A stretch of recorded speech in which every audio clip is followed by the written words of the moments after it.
So guys, we have completed 2 parts of this question series. We will proceed with third part, ठीक है, of CBSE board exam Delhi set 1 2024, ठीक है, 2025 sorry. देखो, this is the question. Find the value of p for which the equations this has infinitely many solution. So you are aware with linear equation in 2 variable. तो linear equation 2 variable में एक part होता था कि infinitely no solution, infinity solution और unique solution check करने का. तो वही वाला देखो, कंडीशन क्या होगा इस क्वेश्चन के लिए, a1 by a2 is equal to b1 by b2 is equal to c1 by c2. यही कंडीशन होता है इन्फिनिटली मेनी सॉल्यूशन के लिए. तो यहाँ एक्सप्रेशन क्या दिया हुआ है देखो, फॉर इन्फिनिटली मेनी, जब इक्वेशन के पास इन्फिनिटली मेनी सॉल्यूशन हो तब, ठीक है.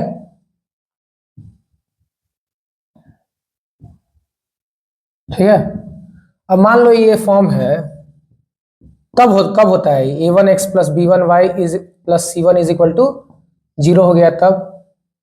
फिर a2x plus b2y plus c2 is equal to 0 होता है तब. यही होता है ना. तो a1 यहाँ पे क्या हो गया बताओ, इसमें देखो, इसको इक्वेशन में देखो, मान लो इसी फॉर्म से यहाँ क्या दिया था पहला equation, px plus 3y minus, इधर ले आओ, p माइनस 3 लिख सकते हैं इज इक्वल टू 0, रीअरेंज कर दिए. और दूसरा फॉर्म इसी फॉर्म का है, क्या इक्वेशन 1 है ये. इक्वेशन 2 क्या है, 12x plus py minus p is equal to 0 हो गया. ठीक है, इक्वेशन 2 हो गया, ठीक है ना.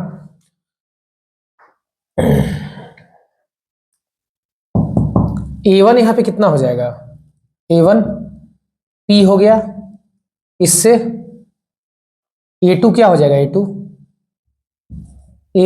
a1x, तो a1 p हो गया, a2 12 हो गया. b1 क्या हो जाएगा, b1 b2, b1 हो जाएगा तुम्हारा 3, b2 हो जाएगा,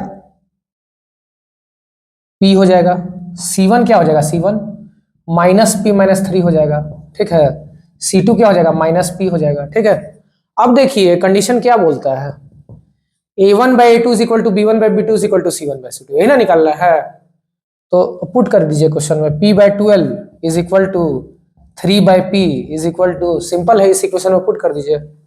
जनरल कंडीशन इसका है, उसमें पुट कर दीजिए c1 by c2 minus p minus 3 minus p, तो कैंसिल हो गया, खत्म. अब देखिए, अब हमको ज्यादा जरूरत नहीं है, p का वैल्यू ही निकालना है हमको, तो डायरेक्ट भी तो हम लोग कर देंगे. देखो ऐसे भी कर सकते हैं, p स्क्वायर है, p इंटू p, तो p स्क्वायर हो जाएगा इससे पहले इक्वेशन से, और 12 इंटू 3 36 हो गया. तो p is equal to plus minus 6 आ जा रहा है. लेकिन देखो इससे देखना है हमको, और भी कंडीशन है ना, तो इससे भी चेक कर लेते हैं. 3 by P is equal to p minus 3 लिख देते हैं, बाई p लिख देते हैं. तो 3p इज इक्वल टू कितना हो जाएगा, फिर कितना हो जाएगा बताओ, 3p इज इक्वल टू, फिर हो गया p स्क्वायर माइनस 3p. आसान हमको लग रहा है कि p बाई 12 से अगर इससे लेते हैं, पहला कंडीशन इससे लेते हैं तो आसानी से और आसान है. p by 12 is equal to, ऐसे तो प्लस माइनस 6 आ रहा है, लेकिन ऑप्शन है ये क्वेश्चन में, इसलिए आपको दोनों तरीके से बना लीजिए. p minus 3 by p, p क्या हो गया, p तो लगभग p is equal to plus minus 6, तो यहां से आ ही जा रहा है, तो खत्म हो गया. This is the required solution. p का वैल्यू 6 और माइनस 6 आ गया ना यहां से, तो इसको हम ले सकते हैं, 6 और माइनस 6 ले सकते हैं. ठीक है, डन है. ठीक है, तो हम उसी पे काम करते हैं. अगर 4 ऑप्शन के हिसाब से इसमें करना है, तो we can write 3 by p is equal to p minus 3 by कितना है, p है ना. तो ये देखो p को तो कट जा रहा है, यहाँ से आसान है, डायरेक्ट काट दो. तो इसमें 3 is equal to p minus 3 है, तो p is equal to 3 plus 3, that means 6. तो इसका आंसर ले सकते हैं हम लोग direct, p is equal to 6 only, ये हो जाएगा, क्योंकि दोनों को कोइंसाइड कर रहा हो इक्वेशन. ठीक है, तो इसलिए आपका ये आंसर होगा, 6 ओनली कर लो इसको. ये अगर 6 ओनली क्यों हम बोल रहे हैं, हम प्लस माइनस 6 भी तो आ रहा है, तो तुम बोलोगे, अगला बोलोगे कि क्यों प्रॉब्लम क्या है, आप प्लस माइनस 6 क्यों नहीं ले रहे हैं इसमें ऑप्शन. प्लस माइनस 6 इसलिए नहीं ले रहे हैं क्योंकि ऑप्शन सेटिस्फाई नहीं होगा. अगर प्लस 6 डालते हैं, अगर मान लो माइनस 6, तो हम अभी 6 निकाल ही दिए, अगर -6 हम यहाँ डालेंगे इस इक्वेशन में तो ये इक्वल नहीं होगा। देखो कैसे, -6/12 इज इक्वल टू 3/-6 डाल दिए, ठीक है, इज इक्वल टू p-3। -3 डालेंगे तो -3 होगा ना, -3 यहाँ लिखाएगा। और ये क्या नीचे क्या चला गया, -p, तो -3 हो जाएगा, -6 हो जाएगा ना, 6 का वैल्यू है। तो देखो इक्वल हो रहा है कभी, ये तो हो जा रहा है -1/2 ये कैंसिल, -1/2 और यहाँ -1/2, ठीक है। और यहाँ पे देखो ऊपर में -6 और -6 आ जा रहा है, तो इन्हें ना इक्वल हो रहा है, गलत हो गया। तो इसलिए इक्वेशन को सेटिस्फाई करना चाहिए, ऐसा वैल्यू चाहिए जो इक्वेशन को सेटिस्फाई करके इन्फिनिटी में सॉल्यूशन बनाए, इस वैल्यू का p चाहिए। तो जब हम 6 डालेंगे, खाली 6 डालेंगे तो देखो आ जाएगा। तो इसलिए मेरा आंसर ये p इज इक्वल टू क्या, -6 नहीं होगा, ठीक है, क्योंकि इक्वल नहीं आया। और p इज इक्वल टू अगर 6 लेते हैं, 6 ओनली हम क्यों बोल रहे हैं, देखो जस्टिफाई कर देते हैं हम क्यों 6 ओनली होगा। क्योंकि देखिए p के जगह पे इसमें डालते हैं 6/12, ठीक है, 6/12 इज इक्वल टू 3 बाय कितना हो गया, 6 इज इक्वल टू p-3, तो 6-3 कितना हो जाएगा, 6-3 डायरेक्ट 3 लिख देते हैं, और ये 6 तो है ही, 3/6। अब बताओ 1/2 इक्वल नहीं हो रहा है, ये 1/2 तो कितना हो जाएगा, 1/2 इज इक्वल टू 1/2। तो इक्वेशन जस्टिफाई हुआ ना, इक्वल हुआ ना, तो इन्फिनिटली में सोल्यूशन आ गया। तो ये p का वैल्यू 6 ओनली जस्टिफाई करेगा कि दिस इक्वेशन हैज इन्फिनिटी में solution. Very good question for competition exam also, ठीक है, क्योंकि वो value p is equal to, अगर हम पहला अगर इक्वेशन लगाएंगे तो p इज इक्वल टू +-6 आ रहा है, +-6 अगर तुम पुट करोगे, अगर इसमें +-6 अगर आंसर ले लोगे तो गलती हो जाएगा, क्योंकि दोनों सॉल्यूशन सेटिस्फाई नहीं कर रहा है यहाँ पे, ठीक है। ये कंडीशन इनफाइनाइटली मेनी सॉल्यूशन के लिए सेटिस्फाई नहीं कर रहा है। p का वैल्यू ओनली -6 में, हम लोग को -6 में तो नहीं आया, p is equal to 6 only में आएगा। देखो p इज इक्वल टू 6 में तीनों a1/a2 is equal to b1/b2 is equal to c1/c2 term equal है। हाँ, done.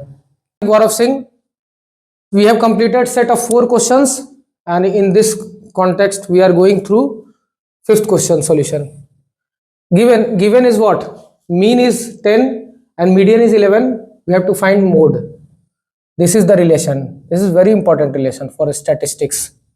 Mode is equal to 3 into median minus 2 into mean. This is an important relationship between mode, median and mean, and we can also express this as 3 formulas we will get through this. 3 formula हमको मिलेगा, देखो 2 mean is equal to 3 median minus mode. तीसरा 3 median is equal to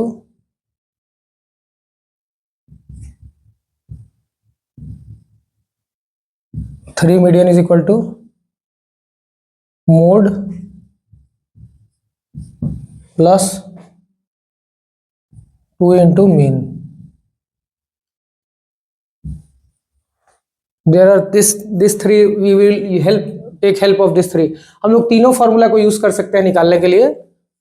2 quantity, जब एक quantity दिया है या 2 quantity, सब रिलेशन दिया हुआ है, ठीक ना। देखो मीन दिया हुआ है, मीडियन दिया हुआ है और मोड निकालना है हम लोग को, तो क्या यूज करेंगे, फर्स्ट फॉर्मूला बेस्ट रहेगा। मोड इज इक्वल टू क्या होता है, 3 इंटू मीडियन, तो मीडियन यहाँ के कितना दिया हुआ है, मीडियन 11 दिया हुआ है, और मोड क्या दिया हुआ है, मोड नहीं, मोड तो निकालना है ना, मीन क्या दिया हुआ है 2 इंटू 10, तो 33 माइनस 20 कितना हो गया, 13 हो गया।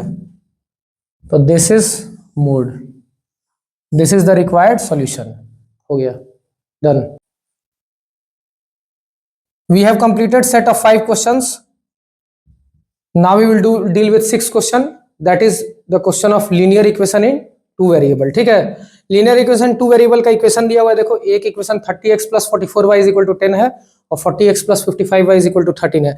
अब देखो इसको क्या करेंगे, ऐसा क्वेश्चन कैसे करते हैं, एलिमिनेशन मेथड लगाते हैं मल्टीप्लाइंग कर देंगे, देखो कोई एक टर्म को सेम करने का कोशिश करेंगे, देखो 30 इंटू 4 120 होता है, 4 इंटू 30 120 होता है, तो यहां देखो 40 इंटू 30 तो भी तो 120 होता है, 40 इंटू 3, और यहाँ पे क्या हो जाएगा 30 इंटू 4 हो जाएगा, ठीक है। अब मान लो हम मल्टीप्लाई करते हैं, एलिमिनेशन मेथड यूज करते हैं, यही हमको सबसे आसान लग रहा है, multiplying equation 1 by some term and equation 2 by another term and get the solution. देखिए इसमें क्या कर रहे हैं हम, 30x plus 44y is equal to 10 है, तो इसको मल्टीप्लाई कर दे रहे हैं, 30 इंटू 4 कितना हो जाएगा 120x, और 44 इंटू 4 कितना हो जाएगा 176 हो जाएगा, इज इक्वल टू कितना हो जाएगा 4 इंटू 10 40 हो जाएगा, और 40 इंटू 3 कितना हो जाएगा 120x हो जाएगा। अब समझ में आया, देख रहे हो ना यहाँ पे 120 to 120 बराबर है, तो काटने का मौका मिल गया हमको। 55 इंटू 3 कितना हो गया 165, ठीक है, 165v is equal to 40, 13 into 3 कितना हो गया 39 हो गया। तब इसको हम काटते हैं, देखो इक्वेशन 120 कट जाएगा ना, तो सब्ट्रैक्टिंग 1 फ्रॉम 2 हो गया, कहानी खत्म, यही लगाएंगे, माइनस माइनस कटा तो कितना हो जाएगा, माइनस माइनस कट गया, तो 176 माइनस 65 165 कितना हो जाएगा 11y हो जाएगा, और ये 1 हो जाएगा, 40 माइनस 39 1 हो जाएगा, y इज इक्वल टू 1/11 हो जाएगा। एक सॉल्यूशन हमको मिल गया y का वैल्यू, हमको x और y का वैल्यू निकालना है। अगर y का वैल्यू मिल गया तो x नहीं निकल जाएगा, 30x plus 44y is equal to 1/10 है ना, तो इसे पुट करेंगे, 30x plus 44 into 1/11 is equal to 1/10 हो गया, 1/10 नहीं, यहाँ पे 10 दिया हुआ है, सॉरी यहाँ पे 10 है, ठीक है, इसके जगह पे 10 कर देते हैं, खाली 10 है, इज इक्वल टू 10 है, ऐसे 10 इक्वल टू 10, ठीक है। अब 44 11 इंटू 4 हो गया 44, तो कट गया, 30x plus 4 is equal to 10 है ना, यही ना दिया हुआ था इक्वेशन में, इसमें वैल्यू पुट किए, 30x इज इक्वल टू कितना हो गया 10 माइनस 4 6 हो गया, x इज इक्वल टू 6/10 30 कटेगा ना 1/5, क्या हो गया देखो, x का वैल्यू 1/5 y का वैल्यू 1/11 हो गया ना, यही सेट निकालना था ना, x और y का वैल्यू निकालना था, y इज इक्वल टू 1/11 हो गया, ठीक है, डन, यही है final solution. It is the question of linear equation in 2 variable. एक क्वेश्चन पक्का इससे आएगा 10th में बोर्ड में इस बार। We have completed 6 question of this set and we are going to solve 7th question. 7th question there is option, ठीक है, 2 ऑप्शन है, लेकिन हम 1 2 में उसको डिवाइड करके कर दे रहे हैं, ठीक है, ऑप्शनल और करके बनाना था कि कोई एक ठो बनाओ, ठीक है। अब देखो sine A plus cosec A का स्क्वायर क्या होता है, ए प्लस बी का whole square, A plus B whole square nothing, A square plus B square plus 2ab, देखो यहां लिख लो क्या यूज कर रहे हैं, ए प्लस बी का whole square, A square plus B square plus 2ab, वही है फॉर्मूला, ठीक है। अब देखिए अगर साइन ए का स्क्वायर करेंगे, साइन ए का स्क्वायर क्या हो जाएगा प्लस कॉसेक ए का होल स्क्वायर, ए लिख सकते हैं, A square plus B square plus 2ab, 2 sine A cosec A, ठीक है, ठीक है ना, ये लिख सकते हैं हम लोग। अब देखिए कॉसे प्लस, फिर से करेंगे कॉसे का स्क्वायर, कॉस स्क्वायर ए ही डायरेक्ट लिख देते हैं, प्लस सेक स्क्वायर ए, क्योंकि फॉर्मूला पता चल ही गया है, A plus B whole square का है, A square plus B square plus 2ab plus 2 cos A sec A, ठीक है ना, इतना लिख देंगे। तो ये क्या लिख सकते हैं फिर इसमें, फिर देखो sine square A plus cosec square A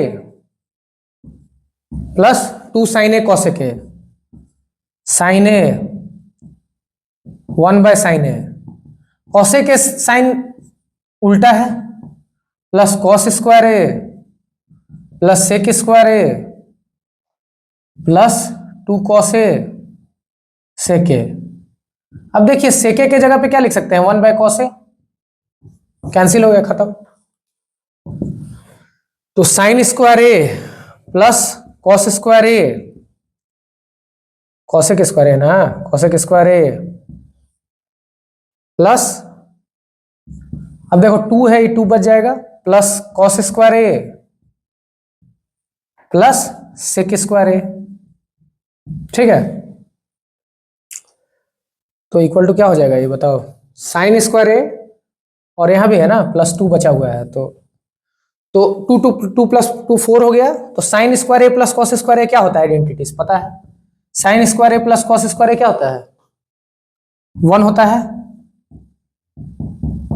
getting my dear guys, ठीक है। Sine square A plus cos square A 1 होता है, तो यहां यूज कर देंगे sine square A plus cos square, यहां दिख रहा है ना 1 होगा, 1 plus 2 plus 2 plus cosec square A plus sec square A. बताओ इसमें क्या दिया हुआ था, ये दिया हुआ था, इतना दिया हुआ था, क्या दिया हुआ था, इज इक्वल टू, अब इसको हम लाते हैं इस फॉर्म में, देखिए एक्स प्लस टेन ए स्क्वायर प्लस कॉट स्क्वायर ए, यही ना दिया हुआ था, दिया हुआ था कि नहीं। अब इतना दिया हुआ था तो समझ लो कि हम लोग को tan और कॉट इधर भी चाहिए एलएचएस फॉर्म में। अब हम लोग को कुछ करके कॉसेक स्क्वायर को tan स्क्वायर बदलना है और कॉट सेक स्क्वायर को कॉट स्क्वायर बदलना है, या जैसे भी मतलब इस फॉर्म में लाना है, आरएचएस के फॉर्म में लाना है, ठीक है। अब कुछ ट्रिक लगाना होगा, 5 हो गया ना यहाँ पे, 4 + 1 5। अब देखिए कॉसेक स्क्वायर का फॉर्मूला क्या होता है, बहुत फेमस है formula, cosec square cot square के साथ रिलेशन है, ऑटोमेटिक यहाँ कॉट स्क्वायर दिया तो कॉसेक स्क्वायर को कॉट स्क्वायर में कन्वर्ट करेंगे। Cosec square minus cot square क्या होता है, 1 होता है। तो cosec square is equal to क्या हो गया, 1 प्लस कॉट स्क्वायर ए, ठीक है, 1 प्लस कॉट स्क्वायर ए। तो कॉसेक स्क्वायर की जगह पे क्या लिख सकते हैं, 1 प्लस कॉट स्क्वायर ए लिख सकते हैं, ठीक है। अब सेक स्क्वायर की जगह पे हम क्या लिख सकते हैं, फिर ये भी बहुत फेमस फॉर्मूला है, यह फेमस आइडेंटिटी ट्रिग्नोमेट्री आइडेंटिटीज है, sec square A minus tan square is equal to 1 है, ठीक है। तो सेक स्क्वायर ए क्या हो जाएगा, 1 प्लस tan स्क्वायर ए होगा, ठीक है। तो 5 + 1 प्लस, यहां पे क्या लिख सकते हैं सेक स्क्वायर की जगह पे, फिर से 1 प्लस tan स्क्वायर ए लिख सकते हैं as per identity. Very interesting and important question this is. अब 5 + 1 + 1 कितना होगा, 6 + 1 7, 7 हो गया। 7 plus tan square A plus cot square ए लिख सकते हैं, इसको लिख सकते हैं ना। तो अब बताओ x plus tan square A plus cot square ए आ गया ना इधर। अब बताइए एक बात, ये कट नहीं जाएगा, कट गया, tan स्क्वायर कट गया, कॉट स्क्वायर कट गया, तो x बराबर कितना हो जाएगा, 7 ही बचा ना, तो x = 7। तो we had to find the value of x और which this equal to this, LHS = RHS, तो x का वैल्यू 7 हो जाएगा। तो this is the required solution. हम लोग को क्या निकालना था, x ही का वैल्यू निकालना था ना, तो x हम लोग x दोनों को LHS और RHS का वैल्यू सेम आना चाहिए, तब जाके x का तुम्हारा जो वैल्यू है हो गया। तो that is x = 7 is satisfied for this particular equation, ठीक है, डन। 7th का पहला क्वेश्चन, 7th का ऑप्शनल क्वेश्चन था ये, 1 या 2 बनाना था, लेकिन हम दोनों बता दे रहे हैं, ऑप्शनल था और करके दिया हुआ था 1 या 2, 1 या 2 बनाना था, कोई एक 1 और 2 था इसमें, लेकिन आई एम एक्सप्लेनिंग बोथ, ठीक है। And we are dealing with important question of this, मतलब जो इंपॉर्टेंट क्वेश्चन है डेली सेट 1 का वही करा रहे हैं, जो थोड़ा टफ है, जो लगता है कि बनाने में दिक्कत हो उसी को करा रहे हैं, नॉर्मल हम नहीं करा रहे हैं। एवरेज कराएंगे तो फिर भाई 40 क्वेश्चन है टोटल, ठीक है, तो नॉर्मल ही करा रहे हैं हम। जो टफ है वही करा रहे हैं, जो थोड़ा दिमाग लगाने वाला है, थोड़ा लीक से हट के है, जिसमें थोड़ा थॉट प्रोसेस डेवलप करना है, और क्या। देखिए अब देखिए यहाँ पे इसका वैल्यू निकालना है, तो साइन 30 डिग्री का वैल्यू कितना होता है बताइए। यहाँ पे देखो साइन 30 डिग्री, ये आसान है, फर्स्ट क्वेश्चन टफ था, दिमाग लगाना था, मतलब ये आसान है, वैल्यू पुटिंग आएगा तो हो जाएगा। साइन 30 डिग्री का वैल्यू क्या होता है बताइए, 1/2 की √3/2, 1/2 होता है, ठीक है। अब इसी को इसमें पुट करना है। अब देखिए कुछ नहीं है, यहाँ पे sign square theta plus cos square theta use करना है।